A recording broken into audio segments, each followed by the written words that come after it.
As we said, it's time for number 15 in our countdown to number 1, the 20 best college football teams for the upcoming year in our opinion. Let's hit number 15. Oh,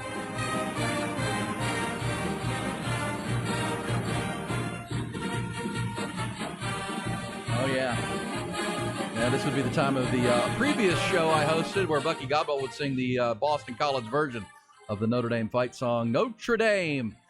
In at number 15, and coming off a 9-5 season, and as Rod B said on the way out, the emergence and the transfer of one Sam Hartman to help rev up the offense for Marcus Freeman in year 2, and what will it be?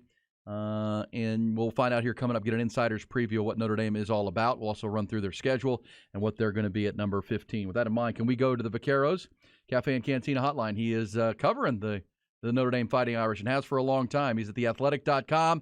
Our friend Pete Sampson to talk some Notre Dame football. Pete, good morning. Hey, how's it going? Doing good.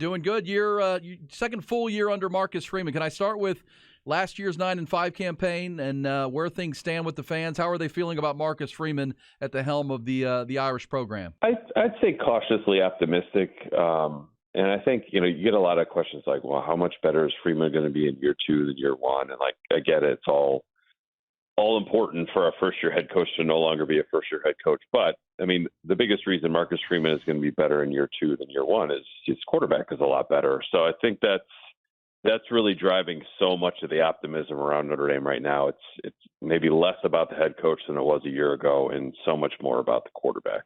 In the era of the transfer portal, a player that's played a lot of college football at the high level of the ACC there at Wake Forest, Sam Hartman, is now in control. How great of an upgrade is that for the Notre Dame offense, Pete? It's massive because it lets Notre Dame's offense operate in a sort of modern mode where the quarterback can make plays. He can be the reason you win. It's not Notre Dame's been sort of stuck in this game manager mode for a long time, and they've had some good game managers. But the last time they had a quarterback that could go out and just win you a game, whether it be Brady Quinn or Jimmy Clausen, it's been a long time. So I think that's the best case scenario with Hartman. And I'm not saying that he needs to go out there and just be a gunslinger and throw 40 touchdowns and look like Joe Burrow 2019, but he should be able to let Notre Dame go into games against USC or Ohio State and not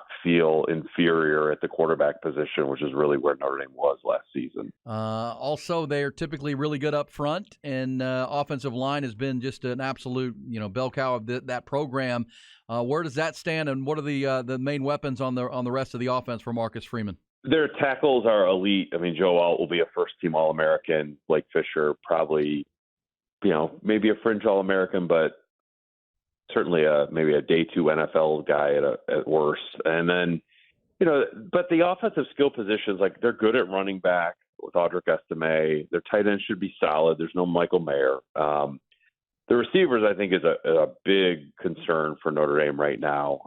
And it's from your area, Jaden Greathouse, who played down at Westlake, they're relying on him to come in and do something right away as a true freshman. And that's typically college football playoff contenders are not relying on true freshmen across the board, but at receiver, they're really going to need a surprise to, a young player to take a huge step forward. And that's going to leave you with some inconsistencies along the way, but they need somebody like a Greathouse who seems incredibly mature from talking to him up here.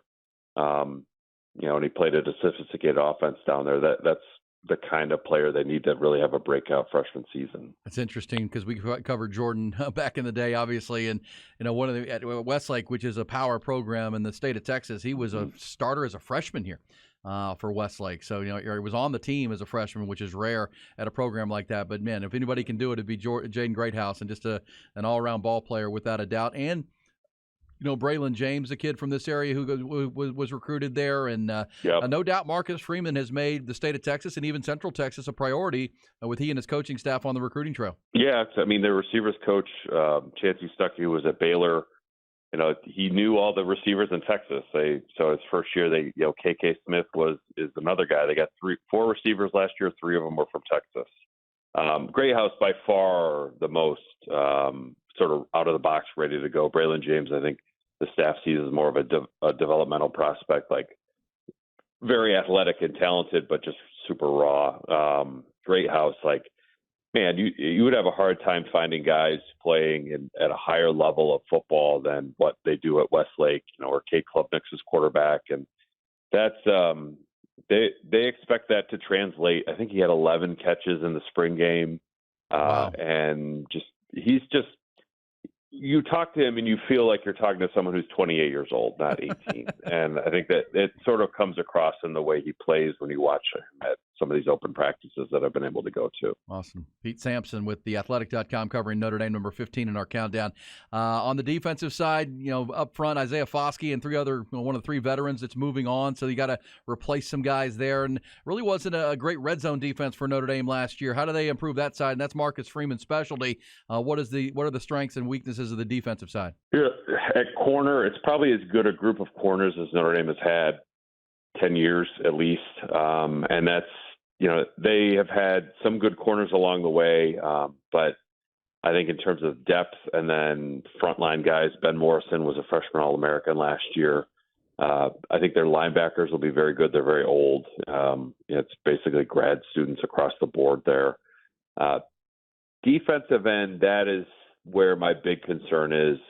And it's not like they don't have options there, but there's nobody who really has stepped up as like a reliable player. And if you don't have a strong pass rush from the edge, then how good your corners are, like nobody's going to be able to guard for 6-8 seconds a time if you can't get pressure. So that's the big question mark of the defense. If they can get moderate pressure from the defensive end spot, I think this should be a good defense. If they can have like sort of a surprise story, whether it be Jordan Botello, who's a senior from Hawaii, who has played a little bit, or Javonte Jean-Baptiste, who was a grad transfer from Ohio State. If they can get a surprise there, then the defense has a chance to maybe be better than what people think. But corner, linebacker, those really should be big strengths for this group. Strengths for the team. It's Pete Sampson talking Notre Dame, number 15 in our countdown, on the way to number 1. Offense now has a leader in Sam Hartman. Defense, obviously has some guys to replace up front, but really strong behind that. What about the schedule? Obviously, it's always a tough schedule, nationwide schedule for Notre Dame, Pete. And obviously, you guys are playing a week from Saturday. You guys are in Ireland, Dublin, to play Navy. So you guys are way ahead of the curve on that at South Bend. Talk about the trip to that. Then you come back, play Tennessee State ahead of a trip to NC State. There's also the big one with Ohio State, late September. USC at Notre Dame Stadium in the middle of October, and then a trip to Clemson on the schedule in November early on. It's daunting. It's as good. Notre Dame's always going to play a tough schedule.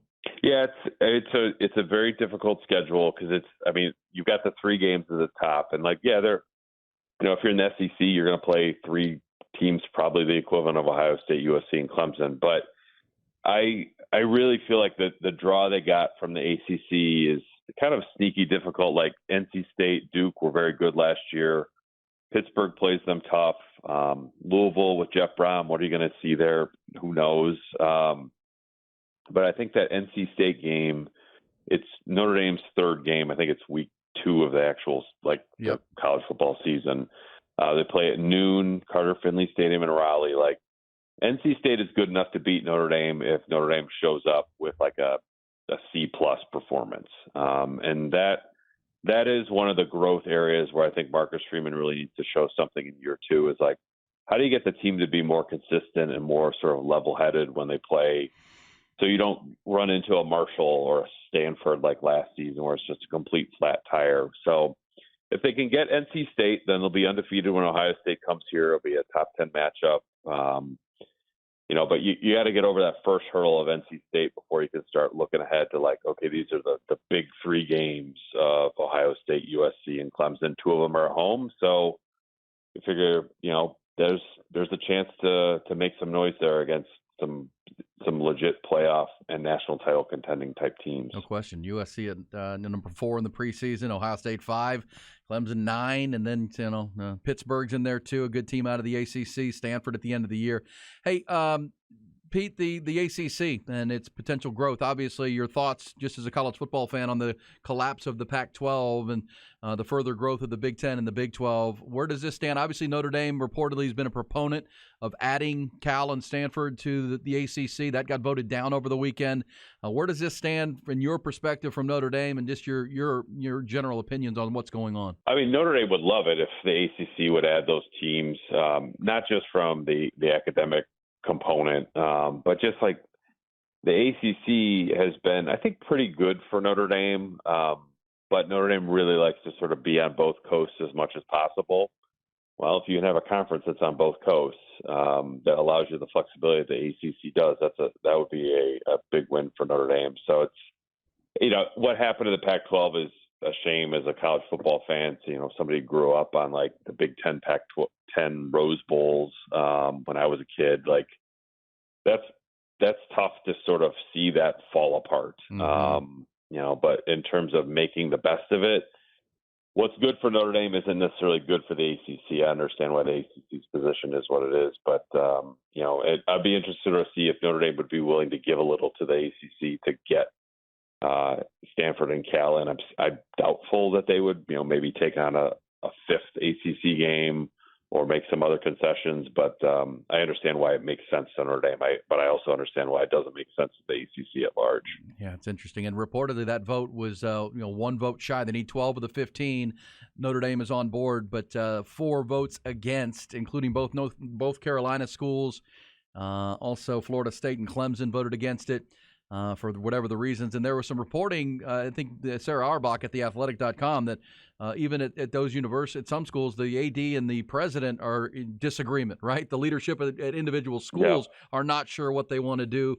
Any prediction on how this will play out? I have a hard time seeing Stanford and Cal not getting picked up by somebody. Right. To me, I feel like Cal and Stanford, maybe they'll end up in the ACC, but on the same terms as like Oregon and Washington going to Big Ten, where you're sort of like also in there and getting like a partial share of revenue to start, and then maybe you can become a full member later. But it just, especially with Stanford, their sports programs, it doesn't make any sense for them to be unattached entirely. I mean, I think the best case scenario is the Big Ten is like, we're just going to have an entire 6-team West Coast block. But I understand why the money doesn't make sense for either of those leagues to pick them up, and the travel's difficult as well. But college football is a mess, man. I'm excited that the games are about to start. We can talk about those, but the offseason, it's been yet another rough offseason for a sport that just no one feels like they're really in charge. He is Pete Sampson, Notre Dame beat writer for theathletic.com. Are you headed to Dublin, I'm sure? Oh, yeah, definitely. Got an overnight flight 2 weeks from tomorrow, which is kind of hard to get my head around. But yeah, I'll be flying over there for the short weekend. But it's gonna be fun to sort of see how Marcus Freeman year 2 and Sam Hartman looks from Aviva Stadium in Dublin against Navy. All right, well, enjoy that. Safe travels, and then we'll check in again as the season goes. There's some heavyweight matchups in there that we would love to get into a deep dive conversation on. Thank you, Pete. Absolutely, anytime. Thanks. Find Pete Sampson on Twitter and all of his work at theathletic.com. On Twitter, it's at Pete Sampson _. And yeah, man, how about that game? Navy and Notre Dame in Dublin, Ireland.